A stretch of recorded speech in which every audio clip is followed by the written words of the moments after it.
Well, you know, I would certainly instill some rules and regulations, and I would expect the players to abide by these rules.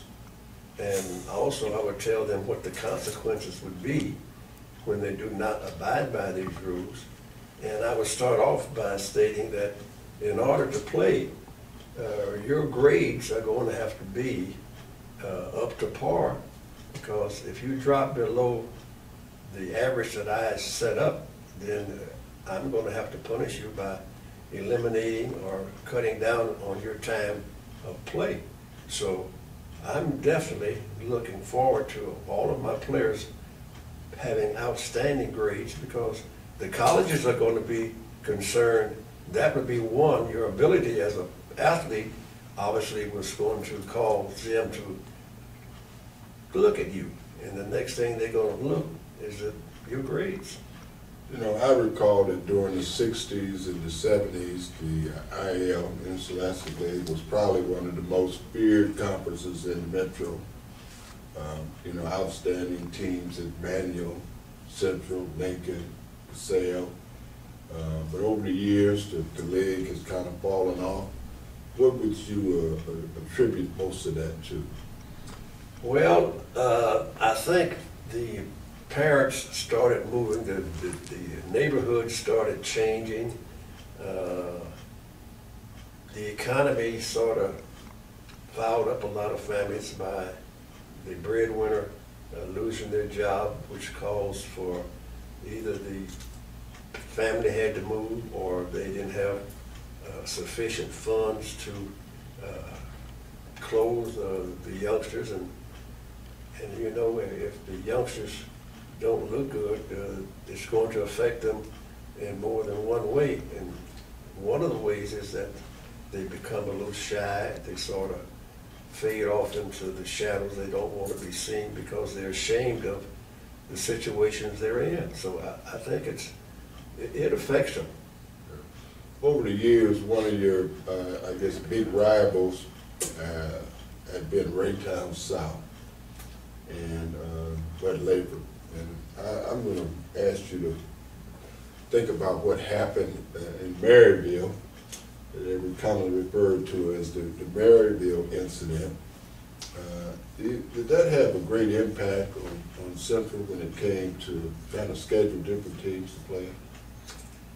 You know, that's a good question. Now, I can't say specifically whether it affected our scheduling, but I do know that that game really hurt the players. That game, and then we were falsely accused at the end of that ball game, and that sort of gave me a bad feeling about Raytown South and their fans, because we were not, or I should say we were found not guilty of all of the violations that they said we committed. But after that game, the fellas in the locker room, every one of those guys started crying. It was one ball game that affected the entire group, including myself, because that game, that really hurt us, because we felt that that call that was made was not justifiable. Yeah, I'd like to back up a little bit for the viewing audience, for those who may not recall what the Maryville incident was all about. Central was playing Ray South, and they lost the game on a goaltending call.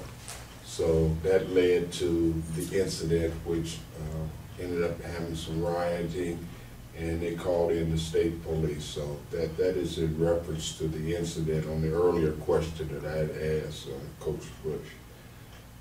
When we started talking about basketball in the metro area, as well as just more specifically the Interscholastic League, there have been some great moments, and there's been some, you know, moments not so great. But the league has fallen on hard times, and Coach has explained some of his reasons as to why he felt that has taken place.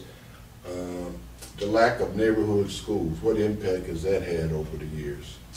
Well, you know, closing these schools obviously has broken up a lot of families because the families had to move in some cases, and some had ways of getting their kids to other schools, and then some were just disgusted to the point of where they lost interest and have made no effort to try to improve the situation or fight the situation. And I think they should have fought the situation a little harder, because the closing of all those schools upset and moved a lot of people around in the city as far as housing is concerned, because you had to live in a district in order to attend certain schools. And so by closing certain schools, that meant parents had to start looking for a house, and particularly what school would that cause their kids to go to. So it was a bad thing. Now, we've lost a lot of our good student athletes who have been, I'll say, recruited by some of the suburban schools. And do you think a lot of those students have fared better by going to those schools? For example, I think you may have retired, Travis Relevant, who played for Central one year, was the IL Player of the Year his freshman year, which is unheard of. And then by the time he reached the junior, he was at this age. I find that just ironic, especially when you look at schools like BH and the cost of tuition and so forth, and the fact that he came from a single family household. You know, I saw that young man play his first game for Central. I think he scored 40 points. And I had never got the actual story as to why those young men, he and his brother, transferred. You know, Central, that school has more than any other school in the city. It has everything, A#1, and to leave the school with the facilities that Central has, there had to be something else that caused those kids to move, and I never could understand it, and it was an unfortunate loss by Central. Well, over the years, I know that there have been several schools that have had allegations of recruiting and getting kids from the urban core who would have ended up playing ball in the IL, but you know, that's the way it is. And then sometimes your parents look for better opportunities, and under the pretense of educational opportunities, which I think has been a falsehood, especially when you look at a school like Lincoln Prep. Mm-hmm. Lincoln Prep, for example, just this past school year was recognized as one of the top schools in the country. I think they were ranked 122nd out of all the schools in the country in terms of the schools that have outstanding students who go on to college, and their curriculum that they offer. So I think that those who leave the district under those pretense are being misled for obvious reasons that, you know, if you read between the lines. I believe that's the truth, because some of our kids that are playing in the city schools, the next thing I read in the paper here, they're out in the suburbs someplace, and I wondered, how did they get that far out of Kansas City, and are doing an excellent job. So I don't like the word recruit, but it has indications that someone's doing an excellent job of getting the better athletes in some of the suburban schools. I'm not saying they recruited them, but they've done a nice job, I'll put it that way. Yeah. Over the years, you know, there's always been a comparison as who's been the best player to come out of the Metro. And, you know, Anthony Peeler's name is popped up, the Rush brothers, of course, Warren Armstrong. And when you look at all those players over the years, who would you say has been the #1 player to come out of the Metro area?